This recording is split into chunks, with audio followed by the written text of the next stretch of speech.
Son, est-ce que tu peux garder tes AirPods dans tes oreilles quand je te parle, s'il te plaît, bâtard? Ouais. Ok. Son. Ah bah c'est du propre. 5 heures du mat sur le port, un dernier shot. C'est pour ma ville, sauce magique, beau gosse. Mort en ville quand elle est morte. Autopilote. Bonsoir à toutes et à tous et bienvenue dans Quelle époque, votre toute nouvelle émission qui traitera l'actualité, la culture et le divertissement. Bonsoir Noah. Bonsoir à vous. Bah voilà, alors ça fait longtemps qu'on réalise ce projet, on est à plus de 100 km de distance tous les deux. Alors réaliser un projet comme celui-là, hors norme, je suis content de pouvoir aller jusqu'au bout. Mais avant tout, voici les titres de l'actualité de votre nouvelle émission. Alors voici donc les titres. Ce soir nous allons pouvoir voir avant tout l'entreprise Frézy Voyage, Havas Voyage, donc qui se charge de faire le réseau scolaire et en même temps le réseau de bus touristiques, que ce soit en France ou dans le monde. Nous sommes aussi rendus à France Télévisions, plus précisément à France 3 Centre-Val-de-Loire pour observer les coulisses sous tension des élections législatives. Mais avant tout, nous laisserons une page d'actualité avec le jeu des 30 secondes pour présenter 4 sujets, que ce soit en France ou dans le monde. Nous parlerons ensuite de l'agenda événementiel de notre région, puis nous terminerons avec une petite page actu du cinéma. Voici donc les titres de votre émission. Mais avant tout, nous sommes rendus à l'entreprise Frézy Voyage où se dispute le réseau de bus, mais aussi la gestion de magnifiques voyages, que ce soit en France ou dans le monde. Je vous conseille d'y aller si vous avez l'occasion un jour avec vous ou bien avec vos parents ou tout bien avec votre famille. Alors nous sommes rendus au mois de juin, nous les remercions à l'avance. C'est un reportage de Nathalie Boisset. Bonjour et bienvenue à Voyage Frézy. Donc Anne Frézy, directrice de Frézy Voyage et Havas Voyage. Donc Frézy Voyage est autocariste depuis 50 ans et Havas Voyage, donc mandataire. Je suis arrivée dans l'entreprise il y a 35 ans et nous formons donc une belle équipe puisque nous vendons du voyage en individuel, du voyage en groupe et du voyage regroupé. Donc à l'agence, nous avons 2 parties, les voyages Frézy et la partie Havas Voyage. Après toute la partie Havas, on va s'occuper surtout de tout ce qui est billets d'avion, billets de train, billets de bateau sur certaines destinations et tous les voyages qu'on peut avoir en Europe et n'importe où ailleurs. Bienvenue aux autocars Frézy sur notre site de Pithiviers et nous effectuons principalement le transport scolaire sur la région centre. Donc au sein de la société Frézy, il y a plusieurs postes de comptabilité. Il y a un poste de comptabilité au niveau du transport, tout ce qui est car, rémi, etc., le taxi. Et il y a aussi un poste au niveau des agences de voyage. La société Car Frézy prépare les cars Rémi à la couleur de la région, Centre-Val-de-Loire. Donc ici on est à l'exploitation, service d'exploitation, et on gère aussi bien les taxis que les cars, le planning des taxis et des cars. Je ne sais pas si vous regardez la télévision ou particulièrement la chaîne France 3. Nous nous sommes rendus dans ces coulisses dans un contexte assez particulier, en effet, après la dissolution de l'Assemblée nationale et les élections législatives précipitées. Un reportage de Nathalie Boisset. Bienvenue à France 3 Centre-Val-de-Loire. Situé à Orléans, les locaux disposent d'une rédaction et de différents studios. Alors tous les matins à 9h a lieu la conférence de rédaction. Ici même, le but est de présenter tous les sujets qui seront traités lors du journal du midi et du soir. France 3, c'est avant tout de l'actualité régionale, mais aussi du divertissement. Bonjour, je m'appelle Héloïse Brusa, je suis journaliste et présentatrice de l'émission quotidienne Vous êtes formidable sur France 3 Centre-Val-de-Loire. C'est une émission qu'on a montée en septembre 2021 qui tous les matins envisage de faire découvrir, redécouvrir des personnalités intéressantes de notre région, des personnes. Et à mes côtés, je suis pas toute seule bien évidemment, il y a des chroniqueurs et une super équipe évidemment qui prépare cette émission tous ensemble. France 3, c'est avant tout un point d'actualité régionale. Voilà, maintenant je me situe dans la salle dite de départ. Juste derrière moi, il y a donc différents casiers avec par exemple des caméras ou du matériel de tournage. Le but, c'est que les journalistes arrivent ici avant un tournage, se préparent avec le matériel et partent direction le parking où il y a tous les véhicules pour partir. En même temps, certains journalistes rédigent les articles dans la salle de rédaction, aux côtés du rédacteur en chef, que ce soit pour l'antenne ou pour le web. Certains journalistes posent leur voix sur les reportages qui sont ensuite mixés dans une salle avec une équipe d'ingénieurs du son. Et comment parler de la télévision sans évoquer le pôle principal, la régie. Toute une équipe se relaie pendant les JT et les émissions. D'ailleurs, il est 12h25 et c'est l'heure du JT.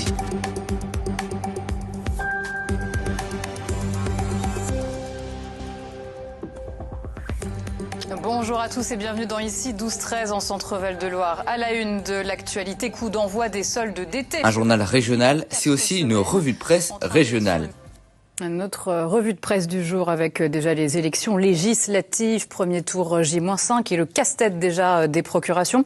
Encore plus pour les étudiants car certains sont en stage de fin d'année ou encore en partiel. Après avoir fait un point sur l'actualité du monde et d'avoir terminé le journal, les reportages du 19-20 sont en cours de préparation.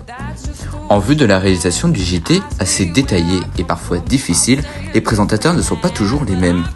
Bonjour, je m'appelle Dame Agassa, je suis journaliste ici à France 3 Centre-Val de Loire depuis septembre.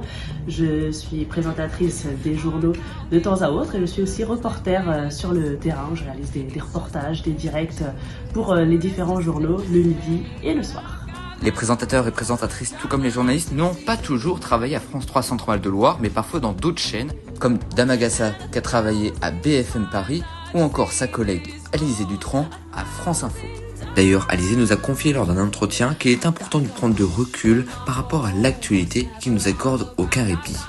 Et un événement politique va bouleverser la rédaction au moment du tournage du reportage. J'ai décidé de vous redonner le choix de notre avenir. Je dissous donc ce soir l'Assemblée nationale. Cela inflige en seulement 3 semaines de préparer de nouvelles élections législatives. Les équipes préparent de nouveaux débats politiques entre départements. 2, 1, top là.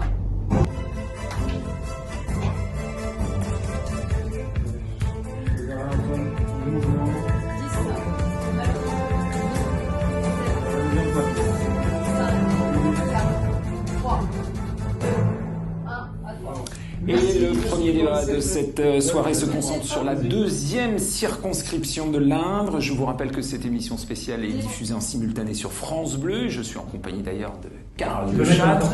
Il sera avec moi pour 2 débats. Regardons tout de suite quel est le... Face au défi des élections, les concurrents de l'information et de la désinformation sont les réseaux sociaux. Alors bonjour, moi je suis Isabelle, je travaille dans le service de communication digitale. Je suis en charge d'animer les réseaux sociaux pour France 3 Centre-Val de Loire. Donc animer les réseaux sociaux, c'est-à-dire mettre des vidéos sur Instagram par exemple. On part d'un sujet, d'un reportage qui a été diffusé à la télé, on identifie si il va fonctionner sur les réseaux sociaux. On le raccourcit, parce que souvent les reportages télé sont un petit peu longs pour les réseaux sociaux. Donc également publié sur Facebook, sur TikTok, et c'est déjà pas mal. Voilà, c'est la fin de ce reportage sur les coulisses de France 3 Centre-Val de Loire. Alors je remercierai jamais assez l'aide apportée par Antoine Dénécher, rédacteur en chef, encore Antoine Werner, et la participation de Dame Agassa, Alizée Dutran ou encore Isabelle. En 2021, le département de l'Indre-et-Loire a été touché par une tornade. Je ne sais pas si vous vous rappelez. Alors, je vous parle pas non plus du film Twister actuellement au cinéma. Très bien d'ailleurs, nous avons été le voir il y a 2 jours. Ouais, il vaut le coup, hein, vraiment, suite au film de 1995. Donc, l'église de Saint-Nicolas de Bourgueil sera reconstruite à l'identique. On s'est rendu nous-mêmes avec les équipes de France 3. Et pour vous dire, la voix sur le portage, c'est la mienne. Le regard est concentré, le coup de crayon précis. Emilien est venu de Mayenne pour participer au chantier. La charpente côté est de l'église sera bientôt finie d'être restaurée. Ici, on est sur un chêne qui est vachement plus clair puisqu'il est jeune. Celui-ci qui a foncé avec le temps et compagnie. Et donc par-dessus, on voit sur chaque pièce, on a mis ce qu'on appelle un redressage. C'est simplement pour faciliter le travail du couvreur, qu'il ait une surface complètement droite. Un peu plus loin, Rémi nettoie pour faire place nette. Du coup, là, on remplace les éléments de corniche qui sont cassés, du coup, pour que le charpentier puisse amener sa charpente sur le dessus. Une pierre de tuffeau d'une 60aine de kilos, taillée préalablement en atelier, va bientôt prendre place. Pour lui, l'enfant du pays, ce chantier a une saveur particulière. Il était aux premières loges il y a 3 ans quand la tornade a traversé le village. On est habitué à travailler sur tous les monuments historiques du département, mais du coup c'est quand même plus intéressant de travailler à ceux à côté où on passe tous les jours devant, ceux à côté de la maison, quoi. Ça vous avait ému il y a 3 ans quand le clocher s'était arraché? Bah oui, surtout que je suis aussi intervenu en tant que pompier volontaire dans le secteur pour aider la population. J'ai aussi participé à la mise en sécurité de l'église, donc maintenant je participe à la restauration. Les cloches parties en Vendée pour être restaurées reviendront fin 2024 et avec elles, le coq retrouvera son piédestal au printemps prochain. Est-ce que vous connaissez le point commun entre David Guetta, le Tour de France ou encore la flamme olympique? Nous retrouvons ces sujets juste après la pub. À tout de suite.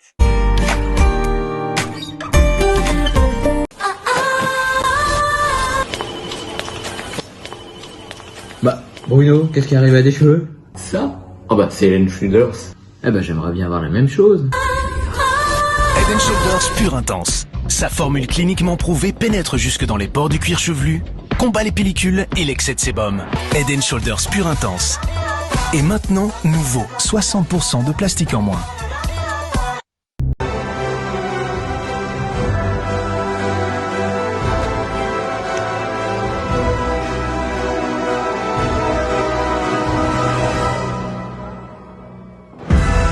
Alors cette musique, je ne sais pas si vous l'entendez, mais beaucoup d'influenceurs ont cité qu'elle pourrait peut-être remplacer cette musique. Alors celle-là, c'est l'hymne international des JO de Paris 2024 qui débute dans d'ailleurs 7 jours à Paris. Alors nous sommes rendus à Paris, mais aussi en région centrale de Loire pour vous expliquer le patrimoine et la culture. Un reportage de Natel et Noah Bossé.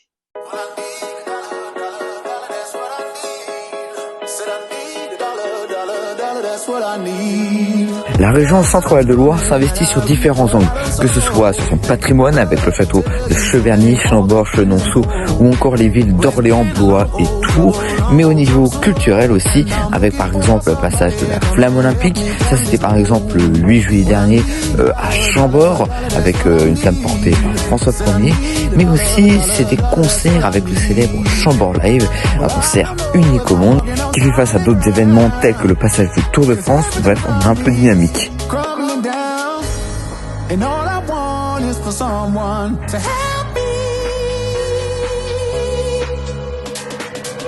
C'est aussi beaucoup de concerts de radio locales plutôt dynamiques. La date à peut-être retenir l'été, c'est le 14 juillet.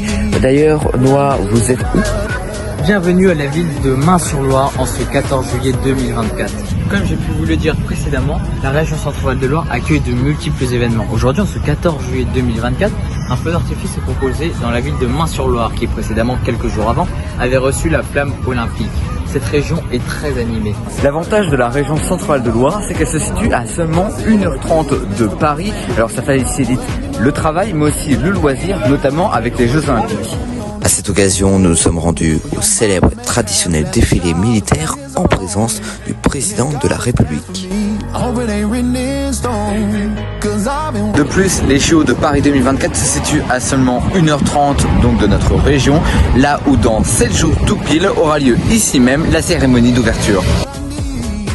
De plus d'avoir un défilé, Paris s'anime chaque année avec l'instauration aux Invalides de différentes animations, avec par exemple des chars pour les enfants, avec la découverte du métier de l'armée de l'air, de terre, ou encore de démonstrations, que ce soit pour les plans anti-drone ou autres sujets. Différentes structures aéronautiques sont présentées aux Invalides le 14 juillet comme chaque année, telles que les Alpha Jets.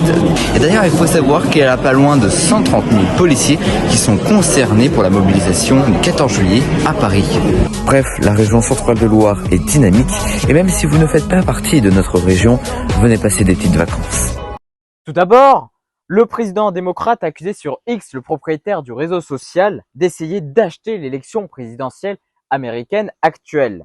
Elon Musk, conservateur assumé, prévoit de donner plusieurs dizaines de millions d'euros à Donald Trump d'ici fin novembre. Un tweet remarqué sur X, Joe Biden a profité de son infection au Covid-19 pour appeler au don pour sa campagne présidentielle ce mercredi 17 juillet. Il a écrit « I stick », expression américaine pour dire « j'en ai marre » ou « je suis malade » dans une traduction plus littérale. Voilà, alors là nous sommes actuellement sur le JT et maintenant on va partir plutôt sur la France. On va retourner à Èze, un petit village de 2100 habitants. Et dimanche, vous savez très bien, c'est l'arrivée du Tour de France. Cette fois-ci à Nice. Attention, ce n'est pas à Paris. C'est à retrouver dimanche soir en direct sur France 2. Et il y a un petit problème, c'est que le village va être bloqué de 9h à 19h, à savoir que le tour va passer entre Monaco et Nice, et vraiment la population est en colère. Notre envoyé spécial nous a expliqué que le climat est tendu. Alors faites gaffe si vous allez là-bas, mais surtout c'est qu'il y aura beaucoup de sujets des médias sur cette petite commune. Et puis, l'actu des réseaux, Marielle Williamson a tweeté « Si la France peut le faire, nous pouvons le faire ». Après la victoire de la gauche française, veuillez m'excuser, aux élections législatives, son message a suscité des réactions humoristiques plutôt que politiques. Et les internautes ont reposté son tweet en l'associant à des clichés de la France, notamment la longue pause déjeuner, la baguette ou encore le fameux vin français. Les commentaires incluaient des phrases comme « Moi, après avoir pris 3 heures de déjeuner » et « Moi, commandant une bouteille de vin au déjeuner ». Cette vague de blagues bon enfant montre comment les stéréotypes français continuent d'amuser les Américains. Voilà, et puis maintenant, quelques jours après la tentative d'assassinat, comme vous savez, de Donald Trump, eh bien, alors qu'il s'est fait toucher par l'oreille samedi soir, il a encore confectionné des mugs, des t-shirts ou encore même des pansements à son nom, de quoi faire encore une fois une polémique aussi au niveau politique, tout comme culturel. Si vous vous rappelez bien, il y a maintenant près d'1 an, quand il était au tribunal, il a fait exactement la même chose. Et puis, nous allons parler d'un dernier sujet bien triste, mais nous avons, Noah et moi, honneur à rendre hommage malheureusement aux 7 personnes qui ont été tuées lors d'un incendie à Nice dans un immeuble. Je vous rappelle que Gérald Darmanin et puis Gabriel Attal se sont rendus hier sur place. Et puis pour terminer cette émission, est-ce que vous connaissez les 2 prochains films qui vont sortir au cinéma, car ils sont très gros au niveau budget, que ce soit à la réalisation pour ses retombées et un reportage de Nathalie et Noah par Gaumont Pathé. Prochainement, retrouvez dans vos cinémas de grands films au box-office tels que Little Juice ou encore Joker. Prochainement au cinéma, découvrez Beetlejuice 2. 40 ans après le premier film de Tim Burton, il est de retour avec de grands acteurs et actrices, comme notamment Jenna Ortega. À l'ouverture de Beetlejuice, le film a été un succès phénoménal, à la fois critique et commercial, récoltant 75 millions de dollars au box-office. Son influence s'est étendue au-delà du cinéma, inspirant une comédie musicale à Broadway qui lui a valu une nomination au Tony.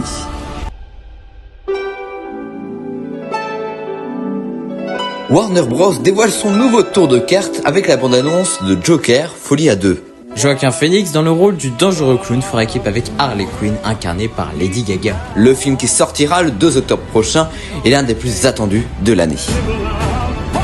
C'est assez insolite pour le souligner, l'affiche du film diffusée par les réseaux sociaux Warner Bros France n'est pas exactement la même que celle diffusée aux États-Unis. Cette dernière, on peut souligner l'accroche The World in the Stage, le monde est une mise en scène. La version française a décidé d'adapter cette phrase, choisissant un autre terme. Le monde est une comédie. Mais la différence la plus notable, la cigarette présente dans sa main droite a été supprimée sur l'affiche diffusée en France en raison de la loi E20 en vigueur depuis 1991. Je veux voir le vrai toi.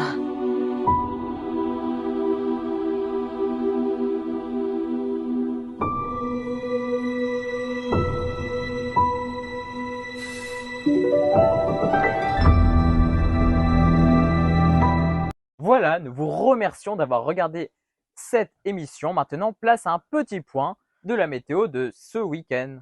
Alors la météo est plutôt estivale avec notamment 33 degrés à Paris, 28 degrés dans notre région ou encore 38 degrés à Lyon. Et puis donc ça c'est pour samedi après-midi. Et puis dimanche, la pluie reviendra sur une partie de notre territoire avec 22 degrés à Paris, 29 à Lyon ou encore 24 à Bordeaux. Nous vous remercions d'avoir regardé cette émission réalisée avec des moyens exceptionnels. Nous vous rappelons que sans vous, rien ne serait possible. Alors c'est la première fois pour le coup qu'on réalise un projet aussi étendu. Ça fait 3 mois qu'on est dessus. Alors contrairement à un journal où en soi on est du matin au soir à fond dessus, là on est vraiment depuis 3 mois dessus. Nous remercions les entreprises telles que France Télévisions ou encore Avas Voyage, Frézy Voyage, je ne pas tout citer quand même, de nous avoir accueillis pour le tournage. Et nous souhaitons à toutes et à tous une très bonne soirée et à très bientôt, que ce soit sur France 2 ou plutôt sur YouTube. Roi de la pop, tu suis la mode, on fait la mode. Tu suis la mode, on fait la mode. C'est relou d'être relou. Pourquoi t'es relou?